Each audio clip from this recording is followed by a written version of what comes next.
গত বছর বাংলাদেশ ফুটবল দল যে 4টা ফিফা ফ্রেন্ডলি ম্যাচ খেলেছিল তার দুটো ভুটানের বিপক্ষে এবং দুটো মালদ্বীপের বিপক্ষে এবং দুটো সিরিজই বাংলাদেশ ড্র করেছিল।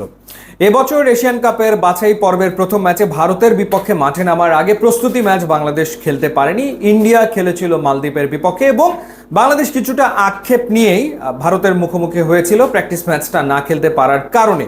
বাফুফে সেই সময় চেষ্টা করেছিল, সৌদি আরবের তাইফে কন্ডিশনিং ক্যাম্প হয়েছিল এবং তখন সুদানের বিপক্ষে বাংলাদেশের প্রস্তুতি ম্যাচ খেলার কথা। কোনো এক কারণে শেষমেশ সুদানের বিপক্ষে সেই ম্যাচটা আর খেলা হয়নি।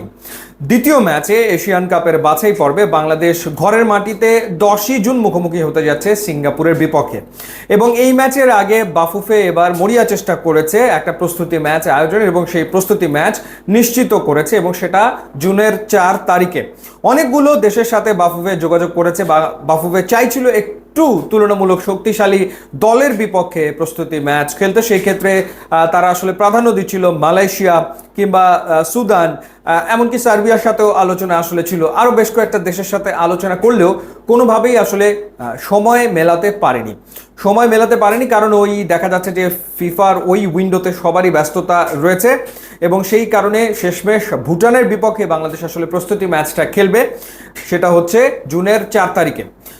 জুনের 4 তারিখের এই ম্যাচটাতে হামজা চৌধুরী তিনি মাঠে নামবেন, তবে সমিত সোম এই ম্যাচ খেলতে পারছেন না বলে আমরা শুনতে পাচ্ছি, কারণ জুনের 1 তারিখে সমিত সোমের ক্লাবের খেলা রয়েছে। সেই ম্যাচটা আসলে শেষ করে তিনি বাংলাদেশের ফ্লাইট ধরবেন, যে কারণে এই ম্যাচটা তিনি আসলে মিস করতে চলেছেন। তার অভিষেক হতে যাচ্ছে 10ই জুন সিঙ্গাপুরের বিপক্ষে। মাঠ শেষমেশ বুঝে পাচ্ছে বাংলাদেশ ফুটবল ফেডারেশন 22শে মে, এ মাসের 22 তারিখে বাংলাদেশ ফুটবল ফেডারেশন মাঠ বুঝে পাচ্ছে। 160 কোটি টাকা ব্যয় এই জাতীয় স্টেডিয়ামের সংস্কার কাজ ঠিক এই মুহূর্তে একেবারে শেষ পর্যায়ে রয়েছে। ফ্লাড লাইট লেগে গেছে, গ্যালারি তৈরি হয়ে গেছে, ড্রেসিং রুমও তৈরি। এখন খুঁটিনাটি বিষয়গুলো আসলে দেখা হচ্ছে, প্রতিদিনই আসলে ফ্লাড লাইট জ্বালিয়ে চেক করা হচ্ছে যে সব ঠিকঠাক আছে কিনা এবং একজন বিশেষজ্ঞ আসবেন, বিশেষজ্ঞ এসে তিনি আসলে ফাইনালি স্টেডিয়ামটা অবজার্ভ করবে যে কোথাও কোনো ত্রুটি আসলে আছে কিনা এবং ঘাসের মান সেগুলো আসলে ঠিকঠাক আছে কিনা। দল ঘোষণার যে ব্যাপারটা, দল ঘোষণা হবে এ মাসের একেবারে শেষ দিকে, অর্থাৎ এ মাসের শেষ সপ্তাহে গিয়েই হয়তো বা বাংলাদেশ ফুটবল ফেডারেশন দল ঘোষণা করে দেবে ফিফা ফ্রেন্ডলি ভুটানের বিপক্ষে এবং সিঙ্গাপুরের বিপক্ষে ম্যাচের জন্য।